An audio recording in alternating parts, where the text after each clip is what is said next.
ഒരു ലോഡ് ആഗ്രഹങ്ങൾ, അതാണ് ഒരു മനുഷ്യൻ എന്ന് പറയുമ്പോൾ. തീർത്താ തീരാത്ത ആഗ്രഹങ്ങളാണ് അല്ലേ? അവിടെ പോകണം, ഇവിടെ പോകണം, അത് വാങ്ങണം, അത് കഴിക്കണം അല്ലേ? നമ്മുടെ ആഗ്രഹങ്ങൾക്കൊന്നും ഒരു പരിധിയില്ല. പക്ഷെ ഇതൊക്കെ എങ്ങനെ സാധിക്കും? അതാണ് എല്ലാവരും ചിന്തിച്ചോണ്ടിരിക്കുന്നത്. നിങ്ങളുടെ ആഗ്രഹങ്ങളെല്ലാം സാധിക്കും, പക്ഷേ നമ്മൾ അതിനുവേണ്ടി കുറച്ച് എഫേർട്ട് എടുക്കണമെന്ന് മാത്രം. അല്ലെങ്കിലും നടക്കും, പക്ഷെ കുറച്ച് വൈകും. നമ്മൾ ഒരു എഫേർട്ട് എടുത്തില്ലെങ്കിൽ അത് എന്തെങ്കിലുമൊക്കെ നമ്മുടെ കയ്യിൽ കിട്ടുമെന്നേ നമുക്ക് പറയാൻ പറ്റുള്ളൂ. നമ്മൾ എഫേർട്ട് എടുക്കണില്ലല്ലോ.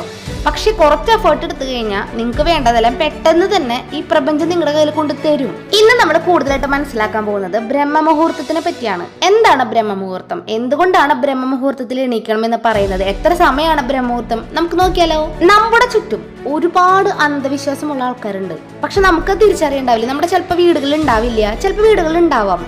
ഞാൻ മനസ്സിലാക്കിയത് ഇത്രയധികം അന്ധവിശ്വാസികൾ ഉണ്ടെന്ന് മനസ്സിലാക്കിയത് ഈ ചാനൽ തുടങ്ങിയപ്പോൾ തൊട്ടാണ് കേട്ടോ. എന്തുകൊണ്ടാണ് അവർക്ക് അന്ധവിശ്വാസികളായി പോയി? അവർക്ക് ദൈവത്തിന്റെ ഭാഗത്തുനിന്ന് ഒരു കരുണ അല്ലെങ്കിൽ ദൈവം ഉണ്ട് എന്ന് തോന്നിപ്പിക്കുന്ന ഒരു കാര്യം അവർക്ക് നടന്നിട്ടുണ്ടാവില്ല ജീവിതത്തിൽ. എനിക്ക് തോന്നുന്നു അതുകൊണ്ടായിരിക്കാം അവരിങ്ങനെ അന്ധവിശ്വാസികളായി പോയെന്ന്. അപ്പോൾ ഈ ദൈവത്തിനെ മനസ്സിലാക്കാനായിട്ട്, ദൈവത്തിനോട് കമ്മ്യൂണിക്കേറ്റ് ചെയ്യാനായിട്ട് ഇത്രയും നല്ലൊരു സമയം വേറെ ഇല്ല എന്നാണ് പറയുക. അതിന് ഏറ്റവും അനുയോജ്യമുള്ള ഒരു സമയമാണ് ബ്രഹ്മമുഹൂർത്തം. സൂര്യോദയത്തിന് 1 മണിക്കൂർ 36 മിനിറ്റ് മുമ്പുള്ള 48 മണിക്കൂർ നീണ്ടു നിൽക്കുന്ന സമയമാണ് ബ്രഹ്മമുഹൂർത്തം. ഇപ്പോ ജസ്റ്റ് ഇമാജിൻ ചെയ്യാണ്, മിക്കവാറും അങ്ങനെ ആയിരിക്കാം. 6 മണിക്കാണ് സൂര്യോദയം എന്ന് വെച്ചാൽ 4:24 തൊട്ട് 5:12 വരെയുള്ള സമയമാണ് ബ്രഹ്മമുഹൂർത്തം. ഈ സൂര്യോദയം എന്ന് പറയുന്നത് കറക്റ്റ് 6 മണിക്ക് തന്നെ വരണമെന്നില്ല കേട്ടോ. ചിലപ്പോൾ അങ്ങോട്ടും ഇങ്ങോട്ടൊക്കെ മാറ്റം വരാം. പക്ഷേ ഒരു കറക്റ്റ് 5 മണിക്ക് വീട്ടിൽ വിളക്ക് വെക്കുകയാണെങ്കിൽ അത് ഏറ്റവും ഐശ്വര്യവും ഏറ്റവും നല്ലതാണ് കേട്ടോ. ആ വീട്ടിലുള്ള അംഗങ്ങൾക്കും ആ വീട്ടിലുള്ള എല്ലാവർക്കും ആയുരാരോഗ്യ സൗഖ്യവും എല്ലാവിധ ഐശ്വര്യങ്ങളും സമ്പൽ സമൃദ്ധിയും ഒക്കെ ഉണ്ടാവാനായിട്ട് അത് ഭയങ്കര ഹെൽപ്ഫുള്ളാണ്. ഈ ബ്രഹ്മമുഹൂർത്തത്തിന്റെ തൊട്ടടുത്തുള്ള സമയമാണ് സമുദ്ര മുഹൂർത്തം എന്ന് പറയുന്നത്. ഓരോന്നും ഓരോ സമയങ്ങളും ഓരോ മുഹൂർത്തങ്ങളാണ്. പുലർച്ചെ 3 മണി തൊട്ട് 6 മണി വരെയുള്ള സമയം എല്ലാ കാര്യങ്ങൾക്കും, എന്ത് പഠിക്കാനാണെങ്കിലും വീട്ടിലെ പ്രാർത്ഥന, എല്ലാ കാര്യങ്ങൾക്കും ആ ഒരു സമയം നിങ്ങൾ തിരഞ്ഞെടുക്കുകയാണെങ്കിൽ നിങ്ങൾക്ക് ഈ പകല് ബാക്കിയുള്ള സമയങ്ങൾ ചെയ്യുന്നതിനേക്കാളും ഭയങ്കരമായിട്ടുള്ള എഫക്റ്റ് കിട്ടുമെന്നാണ്. ഞാനും അത് മനസ്സിലാക്കിയുള്ള ഒരു വ്യക്തിയാണ്. ഭയങ്കര എഫക്റ്റാണ്. നിങ്ങൾ ചിന്തിക്കുന്നതിന് വലിയ എഫക്റ്റാണ് അത്. എല്ലാവർക്കും അത് പറ്റുന്നതും വരില്ല. നമ്മുടെ ആരോഗ്യം നമുക്കെല്ലാം അറിയുള്ളൂ. അപ്പം അതുകൊണ്ട് പറ്റുന്ന ആൾക്കാരെല്ലാം ഈ ഒരു സമയത്ത് നിങ്ങൾ എന്താണോ ലക്ഷ്യം വെച്ചിരിക്കുന്നതിന് അതിനു വേണ്ടി പ്രവർത്തിക്കാം. പ്രാർത്ഥന, മെഡിറ്റേഷൻ, മാനിഫെസ്റ്റേഷൻ ഒന്നും പറ്റിയില്ലെങ്കിൽ, ഇതൊന്നും ചെയ്യാൻ അറിയില്ല എന്ന് വെച്ച് കഴിഞ്ഞാൽ പിന്നെ നാമജപം ചെയ്യാട്ടോ. ഇതൊന്നും ചെയ്യാനായിട്ട് പോസിബിൾ അല്ലെങ്കിൽ ചെയ്യാൻ പറ്റുന്ന കാര്യം ഞാൻ ഇടയ്ക്കിടയ്ക്ക് വീഡിയോസിൽ പറയാറുള്ളതാണ്. ആരുടെയും ശല്യങ്ങളോ ബഹളങ്ങളോ ഒന്നും ഇല്ലാത്തൊരു സ്ഥലത്ത് സമാധാനമായിട്ട് പോയിരിക്കാം. ഒരു ഷീറ്റ് അങ്ങനെ വിരിച്ച് സമാധാനമായിട്ട് നിവർന്നിരുന്നിട്ട് നമ്മുടെ ശ്വാസത്തിൽ ശ്രദ്ധിക്കുക. ശ്വാസം വലിച്ച് ഉള്ളിലേക്ക് എടുക്കുന്നതും പിന്നെ പുറത്തേക്ക് പോകുന്നതും അതെല്ലാം നന്നായിട്ട് ശ്രദ്ധിക്കുക. ഇത് പകല് സമയത്ത് അല്ലെങ്കിൽ നേരം വെളുത്തുകയൊന്നും ചെയ്യാൻ പറ്റില്ല. കാരണം വണ്ടികളുടെ ബഹളം, പിന്നെ വീട്ടിൽ കുട്ടികളൊക്കെ ഉണ്ടെങ്കിൽ പ്രത്യേകിച്ച് നമുക്ക് ചെയ്യാൻ പറ്റില്ല. ഈ ഒരു സമയത്താകുമ്പോൾ അങ്ങനെ ബഹളങ്ങളൊന്നും ഉണ്ടാവില്ല.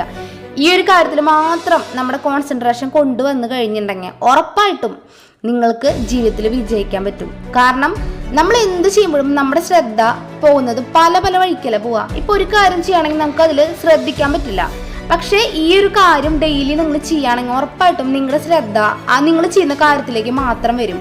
അങ്ങനെ വരുന്ന ആൾക്കാർക്ക് മാത്രമേ ജീവിതത്തിൽ വിജയം ഉണ്ടാവുള്ളൂ. നമ്മുടെ ശ്രദ്ധ പല വഴിക്ക് പോകാൻ പാടില്ല. നമ്മൾ ചെയ്യുന്ന കാര്യത്തിൽ മാത്രം എപ്പോഴും കോൺസെൻട്രേഷൻ കൊണ്ടുവരണമെങ്കിൽ അതിന് ഏറ്റവും എഫക്റ്റ് ആയുള്ള ഒരു വഴിയാണ്, അല്ലെങ്കിൽ ഏറ്റവും പവർഫുൾ ആയുള്ള ഒരു വഴിയാണ് ഈ ധ്യാനം എന്ന് പറയുന്നത്. അപ്പോൾ ഇത് നിങ്ങൾ പ്രാക്ടീസ് ചെയ്യുകയാണെങ്കിൽ ഉറപ്പായിട്ടും നിങ്ങളുടെ ലൈഫിൽ എന്താണോ നിങ്ങൾ ആഗ്രഹിക്കുന്നത് അതിലേക്ക് നിങ്ങൾക്ക് എത്തിപ്പെടാനായിട്ട് സാധിക്കും. ബ്രഹ്മമുഹൂർത്തത്തിൽ കുളിച്ച്, ഇപ്പം തല കുളിക്കാൻ പറ്റുന്ന ആൾക്കാരാണെങ്കിൽ തല കുളിക്കുക, അല്ലാത്തവരാണെങ്കിൽ മേല് കഴുകി വിളക്ക് വയ്ക്കുന്നത്, അതുപോലെ നാമജപങ്ങളൊക്കെ ചെയ്യുന്നത് നമ്മുടെ വീട്ടിലുള്ളിലുള്ള ആൾക്കാർക്ക് ആരോഗ്യം, ആയുസ്, സമ്പൽ സമൃദ്ധി എല്ലാത്തിനും വളരെ നല്ലതാണ്. ഞാൻ ചെയ്യാറുള്ള കാര്യമാണ്. ഇപ്പം എനിക്ക് ചെയ്യാൻ പറ്റില്ല, ഹെൽത്ത് ഇഷ്യൂസ് കാരണമാണ്. പക്ഷേ അത് ചെയ്യുമ്പോൾ നമുക്ക് ആ ഒരു ദിവസം മുഴുവനും എന്താണോ നമ്മൾ ചെയ്യുന്നത് അതിൽ ഫുൾ കോൺസെൻട്രേഷൻ കൊണ്ടുവരാനും, അതുപോലെ എപ്പോഴും ഹാപ്പി ആയിട്ടിരിക്കുക. ഒരു നെഗറ്റീവ് പോലും നമ്മൾക്ക് കയറി വരില്ല. ഫുൾ പോസിറ്റീവ് ആയിരിക്കും നമ്മൾ. ഭയങ്കര ഹെൽപ്ഫുള്ളാണ്. നിങ്ങളൊരു 48 ദിവസം ബ്രഹ്മമുഹൂർത്തത്തിൽ വിളക്ക് വെച്ച് നോക്കിയേ, നിങ്ങളുടെ ആഗ്രഹങ്ങൾ പെട്ടെന്ന് നടക്കുന്നതായിട്ട് കാണാനായിട്ട് സാധിക്കും. ഞാൻ പറയുകയാണെങ്കിലേ വീട്ടിലിരിക്കുന്ന സ്ത്രീകളാണ് കൂടുതൽ ഇതൊക്കെ ശ്രദ്ധിക്കേണ്ടത്. ഈ നമ്മുടെ ഹസ്ബൻഡൊന്നും ഇതൊന്നും ശ്രദ്ധിച്ചു എന്ന് വരില്ല. പിന്നെ വയസ്സായിട്ടുള്ള ആൾക്കാർക്കൊന്നും ചെയ്യാൻ പറ്റില്ല. അപ്പോൾ ആരാണ് ആ വീട്ടിലെ വീട്ടമ്മ, അവരാണ് കൂടുതൽ ഇതൊക്കെ ശ്രദ്ധിക്കേണ്ടത്. അപ്പോൾ അവർക്ക് ആരോഗ്യം ഓക്കെ ആണെങ്കിൽ, അവർക്ക് വേറെ പ്രശ്നങ്ങളൊന്നും ഇല്ല, നേരത്തെ എണീക്കാൻ പറ്റുമെന്നുണ്ടെങ്കിൽ എണീറ്റ് വിളക്ക് വയ്ക്കാനായിട്ട് നോക്കുക. ഇപ്പോൾ 5 മണി എന്നുള്ളത് ഒരു 5:30 ആണെങ്കിലും വിഷയമില്ല, വിളക്ക് എന്തായാലും വെക്കുക. നല്ല രീതിയിൽ നിങ്ങളുടെ വീട്ടിലെ മാറ്റങ്ങൾ ഉണ്ടാവും. ഇത്രയൊക്കെ പറഞ്ഞ സ്ഥിതിക്ക് വേറൊരു കാര്യം കൂടെ പറയാണ്ട് വയ്യ. അതായത് നിങ്ങൾ ഈ രാത്രി നേരം വൈകി കിടക്കുന്ന ആൾക്കാരാണെങ്കിൽ ഉറപ്പായിട്ടും നിങ്ങൾക്ക് രാവിലെ നേരത്തെ എണീക്കാനായിട്ട് പറ്റില്ല. എണീറ്റാലും നിങ്ങൾക്ക് ഉറക്കം വരും, പോയി കിടന്ന് ഉറങ്ങാനുള്ള ടെൻഡൻസിയാണ് വരിക. പിന്നെ ഒരു ദിവസം കൊണ്ട് ഒരാൾക്ക് 5 മണിക്ക് എണീക്കാനും ബ്രഹ്മമുഹൂർത്തത്തിൽ എണീറ്റ് വിളക്ക് വയ്ക്കാനൊന്നും പറ്റില്ല. പതുക്കെ നമുക്ക് ശീലിച്ചെടുക്കാനേ പറ്റുള്ളൂ. അപ്പോൾ അതുകൊണ്ട് വൈകുന്നേരം നേരത്തെ കിടന്ന് ഉറങ്ങിയാൽ മാത്രമേ രാവിലെ നല്ല റീഫ്രഷ് ആയിട്ട് എണീക്കാനായിട്ട് പറ്റുള്ളൂ. അപ്പോൾ വൈകുന്നേരം നേരത്തെ കിടന്ന് ഉറങ്ങുക, അതാണ് ഏറ്റവും വലിയ നല്ലൊരു ക്വാളിറ്റി. അല്ലാതെ 1 മണിക്കും 12 മണിക്കും ഉറങ്ങിയിട്ട് രാവിലെ 5 മണിക്ക് എണീക്കുമ്പോൾ അവിടെ ആകെ 4-5 മണിക്കൂർ ഉറക്കമുള്ളൂ. ഏറ്റവും ചുരുങ്ങിയത് ഒരു 6-7 മണിക്കൂറിൽ ഉറങ്ങിയാൽ മാത്രമാണ് നമുക്ക് പിറ്റത്തെ ദിവസം ആ ഒരു ഫ്രഷ്നെസ് ഉണ്ടാവുള്ളൂ. അല്ലെങ്കിൽ നമ്മൾ എന്ത് കാര്യം ചെയ്യുമ്പോഴും ഉറക്കത്തിലായിരിക്കും, ഉറങ്ങിയിട്ടായിരിക്കും ചെയ്യാം. ഇപ്പോൾ വിളക്ക് വെച്ചാൽ പോലും നമുക്ക് വീണ്ടും കിടന്ന് ഉറങ്ങാനുള്ള ടെൻഡൻസി ആയിരിക്കും വരിക. അപ്പോൾ അതുകൊണ്ട് നേരത്തെ ഉറങ്ങാനായിട്ട് ശ്രമിക്കാം. ഈ സ്ക്രീൻ ടൈം പരമാവധി വൈകുന്നേരങ്ങളിൽ കുറയ്ക്കാം. പകലൊക്കെ ആയിക്കോ, പക്ഷെ വൈകുന്നേരങ്ങളിൽ സ്ക്രീൻ ടൈം പരമാവധി കുറയ്ക്കുക. കുട്ടികൾക്ക് പിന്നെ മൊബൈലൊന്നും കാണിച്ചു കൊടുക്കാനേ പാടില്ല. അവരൊക്കെ നേരത്തെ തന്നെ കിടത്തി ഉറക്കുക. എൻ്റെ പിള്ളേർക്ക് 7 മണിയാകുമ്പോഴേക്കും കിടന്ന് ഉറങ്ങും. അപ്പോൾ ഇത്രയൊക്കെ ഉള്ളൂ ഈ ബ്രഹ്മമുഹൂർത്തം. അങ്ങനെ നമ്മൾ കുറച്ച് കാര്യങ്ങളാണ് ഡിസ്കസ് ചെയ്തത്. പറ്റുന്ന ആൾക്കാർക്ക് എല്ലാം ഫോളോ ചെയ്യുക, പറ്റാത്തവരും മിണ്ടാണ്ടിരിക്കുക, ഇതൊക്കെ വിട്ടുകളയുക, അത്രയേ ഉള്ളൂ കേട്ടോ. വിഷമിക്കേണ്ട കാര്യമൊന്നുമില്ല. എനിക്ക് ചെയ്യാൻ പറ്റിയില്ലല്ലോ എന്ന് വെച്ച് നിങ്ങൾ ആഗ്രഹിക്കുന്ന കാര്യം നടക്കാണ്ടിരിക്കുന്നില്ല, അതും നടക്കും. പക്ഷേ പെട്ടെന്ന് നടക്കണമെങ്കിൽ ഏറ്റവും നല്ല വഴിയാണ് കേട്ടോ ഇത്. ഇന്നത്തെ വീഡിയോ നമുക്ക് അവസാനിപ്പിക്കാം. നാളെ നല്ലൊരു വീഡിയോ ആയിട്ട് വരാം. എല്ലാവരും നല്ല ഹാപ്പി ആയിട്ടിരിക്കുക. വീടിനുള്ളിൽ എപ്പോഴും പോസിറ്റീവായിട്ട് വെക്കാൻ നോക്കുക. ദേഷ്യം, വാശി, മറ്റുള്ളവർ കുറ്റം പറയുക, ഇങ്ങനെയുള്ള ദുശീലങ്ങളൊക്കെ മാറ്റി വെക്കുക. എപ്പോഴും പോസിറ്റീവായിട്ടിരിക്കുക. നന്നായിട്ട് വെള്ളം കുടിക്കുക. വെള്ളം കുടിച്ചാൽ മാത്രമായിട്ടോ നമുക്ക് നെഗറ്റീവ്സിനെ അവോയ്ഡ് ചെയ്യാൻ പറ്റുള്ളൂ. അല്ലെങ്കിൽ നമ്മുടെ ഉള്ളിൽ നിന്ന് തന്നെ നെഗറ്റീവ്സ് ഇങ്ങനെ പുറത്തേക്ക് സ്പ്രെഡ് ആയിക്കൊണ്ടിരിക്കും. ഞാൻ വെള്ളം കുടിക്കാൻ നല്ല മടിയുള്ള ഒരാളായിരുന്നു.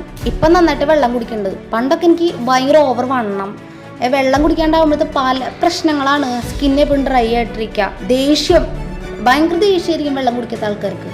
പിന്നെ എപ്പോഴും എന്ത് കാര്യം കണ്ടാലും നെഗറ്റീവായിരിക്കും നമുക്ക് ആദ്യം തോന്നുക.